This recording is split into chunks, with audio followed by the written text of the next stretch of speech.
Perkenalkan, nama saya Ibnu Fajar Khairullah. Saya dari kelas TI 23C9. Pada video ini, saya akan menjelaskan tentang komponen komputer serta instruction fetch dan execute. Komponen komputer adalah bagian-bagian yang terdiri dari sistem komputer yang bekerja sama untuk melakukan proses-proses tertentu. Ada beberapa komponen utama komputer, diantaranya adalah CPU. CPU atau Central Processing Unit merupakan bagian terpenting dari sistem komputer yang berfungsi sebagai pengolah data berdasarkan instruksi. Lalu ada pula memori. Memori adalah tempat penyimpanan data dan program yang akan dieksekusi oleh CPU. Terdapat dua jenis memori, yaitu memori utama dan juga memori sekunder. Input atau output. Input atau output adalah bagian yang menghubungkan sistem komputer dengan perangkat lain seperti keyboard, mouse, monitor, dan juga printer. Proses eksekusi program. Proses eksekusi program adalah proses mengambil pengolahan instruksi yang terdiri dari dua langkah. Langkah yang pertama itu operasi pembacaan instruksi atau fetch, dan langkah yang kedua operasi pelaksanaan instruksi atau execute. Proses ini berulang untuk setiap instruksi yang ditemukan dalam program. Apa itu instruction fetch dan apa itu instruction execute?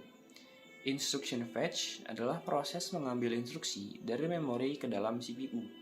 Di dalam proses ini ada beberapa tahapan. Tahapan yang pertama itu instruction fetch. CPU membaca instruksi dari lokasi memori ke dalam CPU. Tahapan yang kedua, instruction operation decoding. CPU menganalisis instruksi untuk menentukan jenis operasi yang akan dibentuk dan operan yang akan digunakan. Tahapan yang ketiga, operan fetch. CPU mengambil operan dari memori atau input-output. Instruction execute. Instruction execute adalah proses menginterpretasikan opcode dan melakukan operasi yang diindikasikan. Proses ini terdapat beberapa tahapan. Tahapan yang pertama itu data operation. CPU membentuk operasi yang diperintahkan dalam instruksi. Tahapan yang kedua, operan store. CPU menyimpan hasil eksekusi ke dalam memori. Lalu ada interupsi. Interupsi itu adalah kejadian yang menyebabkan microcontroller berhenti sejenak untuk melayani interupsi tersebut. Interupsi dapat berasal dari berbagai sumber, seperti yang pertama itu ada sumber interupsi eksternal, interupsi yang berasal dari luar microcontroller, seperti tombol, sensor, atau perangkat lain yang terhubung ke microcontroller. Sumber yang kedua itu sumber interupsi timer. Interupsi yang berasal dari timer internal microcontroller seperti timer 0 dan timer 1 pada microcontroller AT89C51. Sumber ketiga, sumber interupsi port serial. Interupsi yang berasal dari port serial microcontroller seperti port serial UART. Ada juga program yang dijalankan pada saat melayani interupsi tersebut disebut Interrupt Service Routine atau kita singkat ISR. ISR adalah program yang berfungsi untuk menangani interupsi dan melakukan tindakan yang diperlukan. Dalam proses melayani interupsi melibatkan beberapa tahapan. Tahapan yang pertama yaitu menghentikan program. Microcontroller berhenti menjalankan program yang sedang berjalan dan memulai proses melayani interupsi. Yang kedua, mengambil ISR. Microcontroller menjalankan ISR yang terkait dengan interupsi yang sedang dihadapi. Yang ketiga, menangani interupsi. ISR melakukan tindakan yang diperlukan untuk menangani interupsi, seperti membaca data dari sensor atau mengirimkan data ke port serial. Yang keempat, selesai melayani interupsi, microcontroller selesai melayani interupsi dan kembali menjalankan program yang sedang berjalan.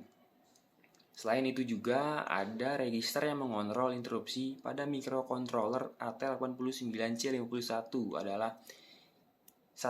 EA Interrupt Enable. Register ini digunakan untuk mengaktifkan atau menonaktifkan interupsi. Yang kedua, IP Interrupt Priority. Register ini digunakan untuk menentukan prioritas interupsi, sehingga microcontroller dapat menangani interupsi yang paling penting terlebih dahulu. Dengan demikian, interupsi adalah kejadian yang menyebabkan microcontroller berhenti sejenak untuk melayani interupsi tersebut. Dan microcontroller AT89C51 menyediakan 5 sumber interupsi yang dapat diatur menggunakan register IE dan IP. Fungsi interupsi. Fungsi interupsi adalah sebagai berikut. Yang pertama, mekanisme penghentian atau pengalihan pengolahan instruksi. Interupsi adalah suatu mekanisme penghentian atau pengalihan pengolahan instruksi dalam CPU kepada routing interupsi. Yang kedua itu pengalihan pengendalian interupsi. Memindahkan pengendalian kepada interrupt service routine melalui interrupt vector yang berisi manajemen pengeksekusian rutin. Interupsi berfungsi untuk manajemen pengeksekusian rutin antara CPU dan modul input-output, sehingga CPU dapat digunakan untuk mengeksekusi instruksi lain.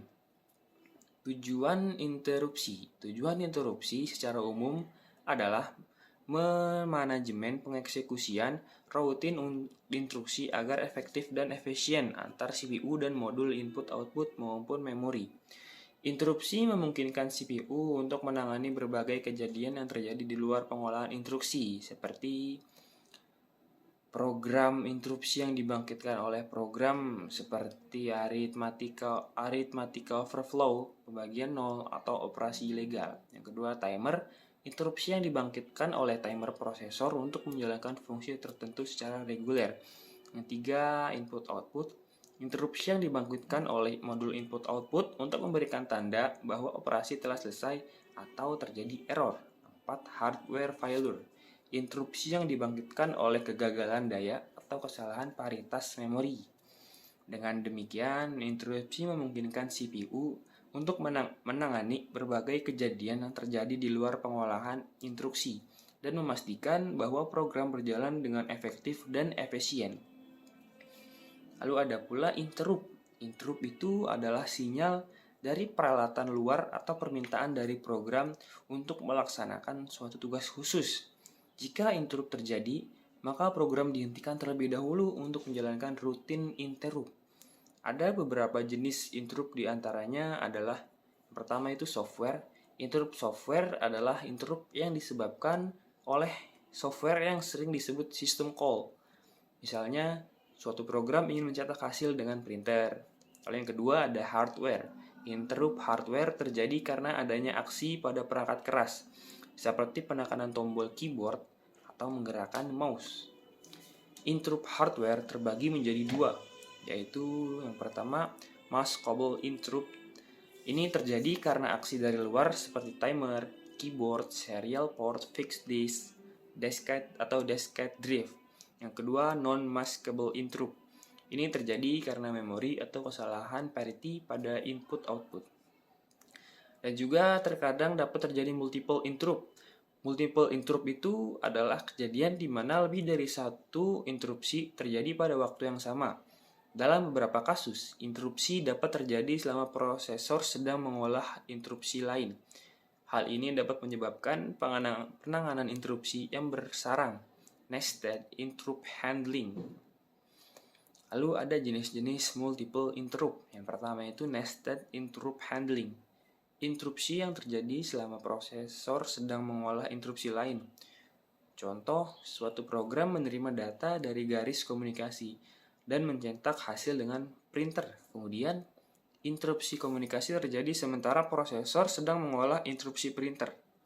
Yang kedua itu multiple interrupt lines. Interupsi yang terjadi melalui beberapa jalur interupsi yang berbeda. Contoh, suatu komputer yang menerima interupsi dari printer dan garis komunikasi secara bersamaan. Sepertinya segitu saja penjelasan dari saya mengenai komponen komputer serta instruction fetch dan execute. Bila ada kesalahan kata, mohon dimaafkan. Terima kasih atas waktu dan perhatiannya. Wassalamualaikum warahmatullahi wabarakatuh.